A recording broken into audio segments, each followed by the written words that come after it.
India and Nepal need each other to reach the UFC. And मेरे को पता है that might sound a little bit dramatic. लेकिन right now, Indian and Nepali MMA fans एक दूसरे से लड़ रहे हैं without realizing that they both are each other's ticket into the UFC. देखो नेपाल के पास वो शोर है, वो इमोशन है, एक ऐसा फैन बेस है which actually shows up to support its fighters. लेकिन नेपाल के पास इंडिया की मार्केट साइज नहीं है. इंडिया के पास बड़ी पॉपुलेशन है, a bigger economy, and India also has world-class MMA promotions जहाँ छोटे छोटे नेपाली फाइटर्स को एक स्टेज या एक मौका मिल सकता है. लेकिन इंडिया के पास वो इमोशनल MMA फैन बेस अभी तक नहीं है, which is exactly why these two countries need each other. तो अकेले I'm sure these countries could get to the UFC शायद 10-20 साल में, लेकिन अगर ये दोनों देश साथ में आ गए that will speed up the process so much more. and इसलिए ये जो पूरी फैन राइवलरी चल रही है वो इतनी खतरनाक है, क्योंकि अगर इंडिया और नेपाल के fans keep treating each other like enemies, ये जो पूरा UFC का सपना है ये शुरू होने के पहले ही खत्म हो जाएगा.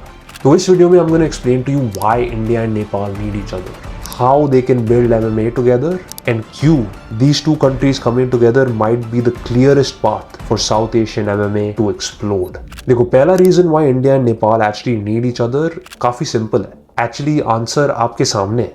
सोशल मीडिया के जो नंबर्स है they are already telling us कि this is working. आप इंडियन MMA हब का चैनल ले लो, a channel with 10,000 subscribers, जिसके रविंद्र धांत और चंगरेन कोरेन के रोड टू UFC मैचअप के लाइव स्ट्रीम पर 100,000 व्यूज से भी ज्यादा आए हैं. That is not normal. आप मेरा चैनल देख लो which is considerably way smaller. Her video जिसमें रविंद्र धांत का नाम या चेहरा है it has exploded. ये मेरे को एक चीज बताती है कि ऑडियंस ऑलरेडी है, the audience is ready to watch. लेकिन ये ऑडियंसेस थोड़ी सी scattered है. इंडियन फैंस एक साइड से देख रहे हैं, नेपाली फैंस एक साइड से देख रहे हैं. लेकिन UFC का ऑफिशियल अकाउंट जो इंडिया में बेस्ड है वो भी रविंद्र धांत के बारे में पोस्ट कर रहे हैं. इतने सारे इंडियन MMA पेजेस है which are covering Nepali fighters now. And Nepali fans तो मैं क्या ही बोलूं, they are in every single comment section of every single Ravindra Dhant video.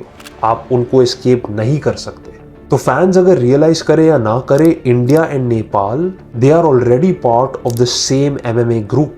The only people जो एक्ट कर रहे हैं कि नेपाल और इंडिया सेपरेट है और हमारा सीन सेपरेट है are actually the fans. कि नहीं, नेपाल का सीन अलग है, इंडिया का सीन अलग है, हम तुमसे यहाँ बेटर है, हम तुमसे वहाँ बेटर है. And that brings me to my second point. देखो, इंडिया के पास वो स्केल है, इंडिया के पास नंबर्स है, इंडिया के पास एक बड़ी MMA market है. And this is because India has large scale MMA promotions like MFN that can actually put South Asian fighters in front of people. I don't know of any Nepali promotion जो उतने बड़े scale पर ऐसी fights लगा रही है. लेकिन arguably Nepal के पास एक ऐसी चीज है which could be bigger than all the things India currently has. And मैं बात कर रहा हूँ obviously about the deep invested fan base.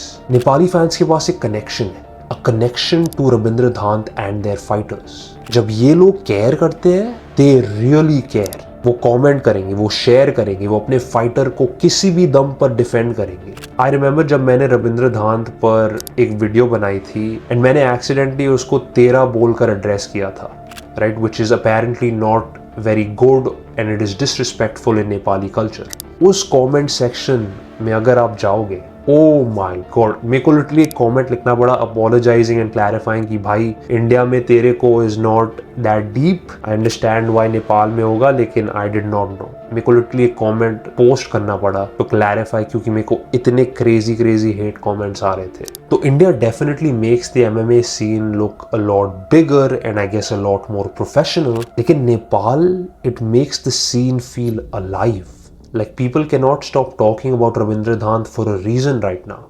Number one is because it gets views, right? I'm not gonna lie to you. And number two is क्योंकि सबको पता है कि fans कितने invested है in his journey.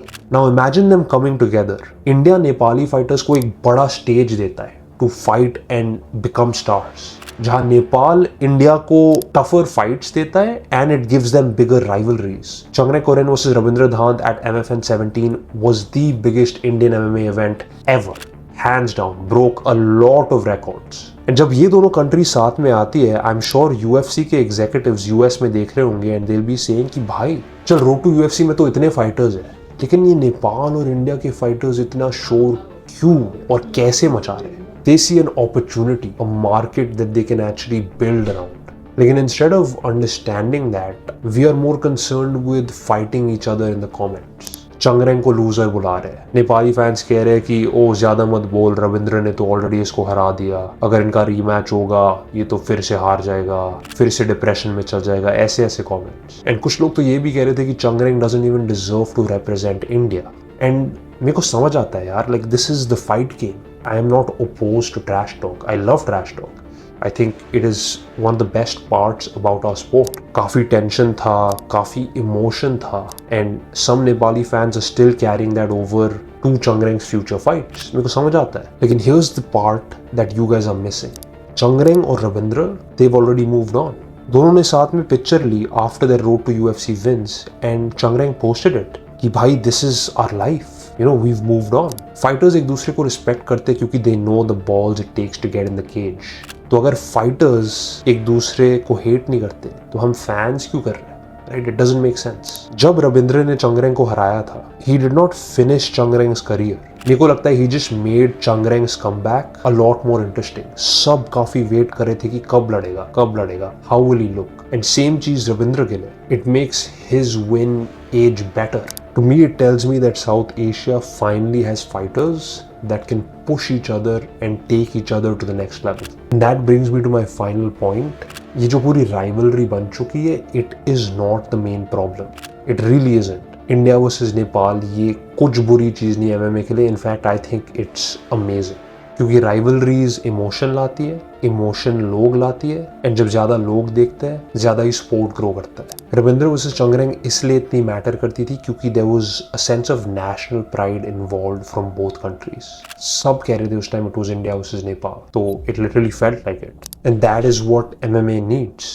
लेकिन the only exception to this whole thing is कि the rivalry should sharpen the fighters. It should make them want to be better. It shouldn't divide the scene and make the fans hate each other's fighters. ये नहीं होना चाहिए।